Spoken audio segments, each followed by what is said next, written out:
K 部嘅有兩條問題，第一條問題就想問咧，啱啱秘書長講到話應該要有專家話有第三方嘅機構嘅數據啦，其實係乜嘢嘅專家同埋會提供一個點樣嘅數據呢？咁國際原子能機構都講過日本排水咧係符合標準嘅，咁香港認為要一個點樣嘅第三方先至 OK 呢？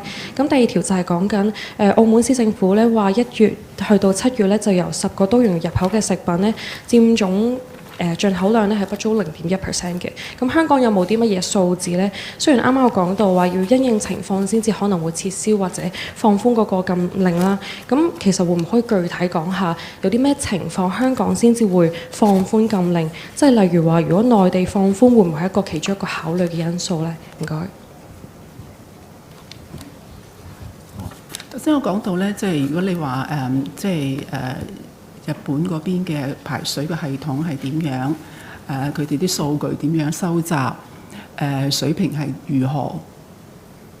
樣本係攞幾多？呢啲問題咧，其實咧我就即係都覺得咧，因為我哋自己喺香港都同一啲專家，香港嘅專家都講，即係點樣令到大家信服嚇？純粹自己做嘅話，即係日本自己做嘅話咧，可能未必能夠咧係令到其他嘅經濟體都信服。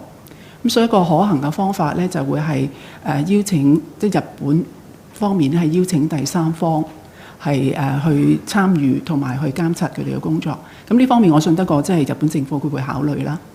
呢個第一樣嘢。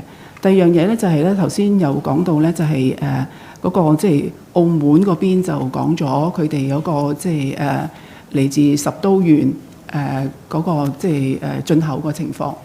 咁香港嘅情況有少少唔同，因為香港澳門嗰邊咧10都縣咧，佢哋按我所知咧就係咧喺而家嚟講都係其實係有一啲嘅管制措施嘅，咁所以可能佢哋喺一啲嘅數據方面咧就掌握得比較好一啲。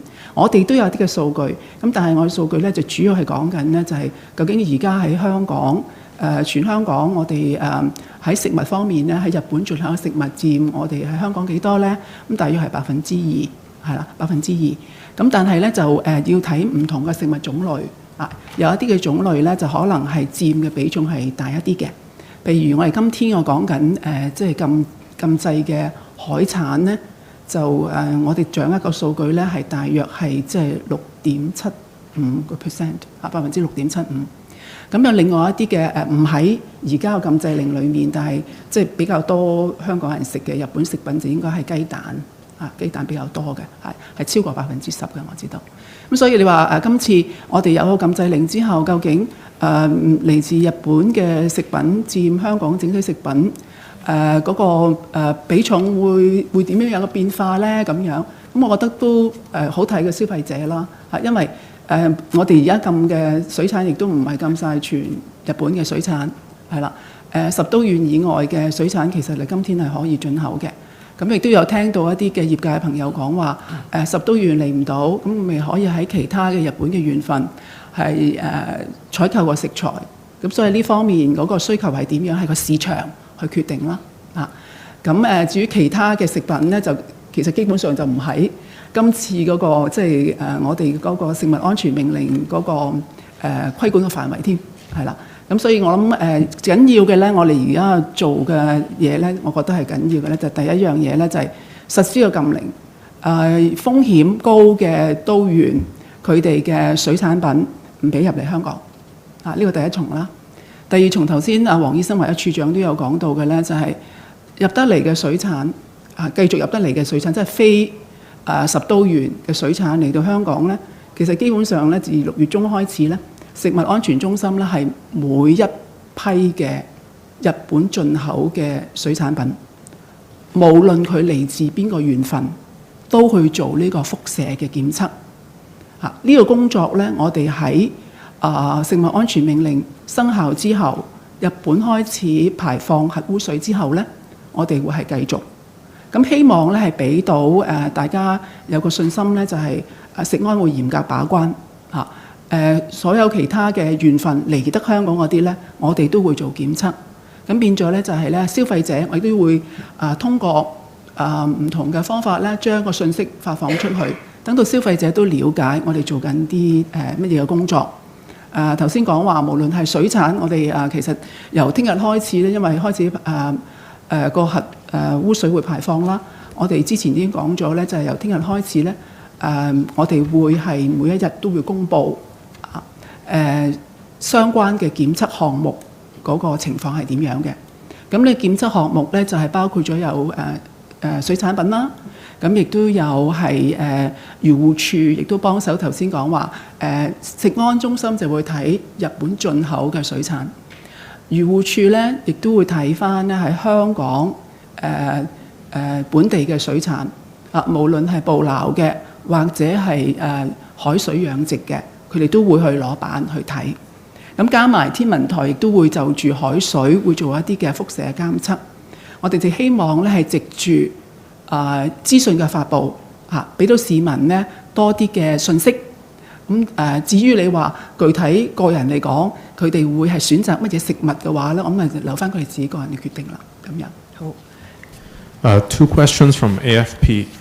So nuclear power plants around the world routinely discharge tritium into the sea as part of their wastewater management. For example, the Yanjiang plant and the Jinshan plant in China both discharge over 100 terabecquerel of tritium in a year. For Fukushima, the IAEA said the limit of tritium to be discharged will be 22 terabecquerel per year. By selectively banning imports from Japan, is Hong Kong adopting a double standard? My second question is for the HKO. The HKO said that it does environmental radiation monitoring. So can HKO tell us whether after the 2011 Fukushima disaster, did it register any increased radiation in Hong Kong's waters? And does HKO expect that this time, for the discharge of water 3,000 kilometers away, would actually increase radiation in Hong Kong waters in any significant way? Thank you. I'll invite Mr. Lee to deal with the last question, and then Mr. S.K. Lee to deal with the first question on tritium.